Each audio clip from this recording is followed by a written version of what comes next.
Have a little view of this section.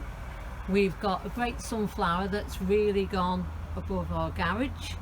We planted that from seed and that's got quite a few heads on it. We've got a clematis that we've trained to go along the wall. Last year we let it flop a bit forward, so it didn't look too good, but we've really been careful this year and made sure we trained it right across. We've got some dahlias flowering. Dahlias are usually a bit later than late July, but they've just flowered early this year. So if we come along, you can see we've got some sweet peas in front of our greenhouse. We've got a hollyhock that's decided to flower, and it's got two heads on the hollyhock, which we don't normally get. We just grew that from seed, so that just put itself there in that corner. And if we come round the corner, we've got some daylilies. They're called daylilies because they only flower for one day. So you've got to take the heads off at the end of the day for them to flower again and get new buds. We've got Spirocephalon, which are a type of allium. So they're late flowering allium. If you want to watch the allium video, then that's another video on our website.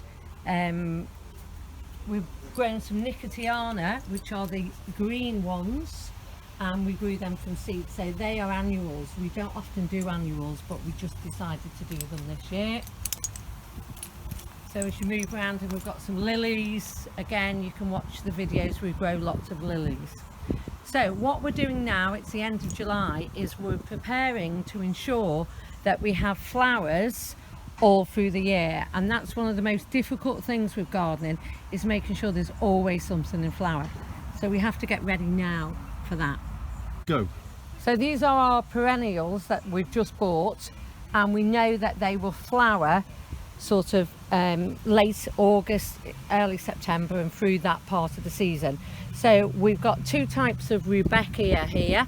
Now we have got some in our garden as well. They will grow in the soil, but to grow them on a bit, we always plant them in pots until they get a bit bigger. And we've also got two Echinacea. This is Echinacea virgin, which is a right one. You may have seen them, usually they're a pink colour. And then we've just bought this one, which is a really nice one, and this is Adobe orange. So when we pop them onto a bigger pot, it's really important that you don't go too big with your pot. So what the rule says is that it's only as big as putting a hand around the pot. So if you see the size of that, and that's then going to go into this pot. Again, I've lined up this one, so this one is going into that size pot, and I've done the same with this one, and that's going into that size pot. So all I'm going to do, if I do this one, is I'm just going to put some peat-free compost into the bottom. We've run out of our own compost, so we've had to buy some peat-free compost instead to use that. So if you just hold it and lean it to one side, you can see its roots are coming out. You won't do any damage if you just pull that like that, and you can see it's quite root bound. So what you need to do is tease these out a bit before you put it in, to give it a good start. Okay, place that into the pot. Okay, so just going to fill it up with the compost around. Oh, that one's just decided to fall over and get in the way. I'll do that one in a minute.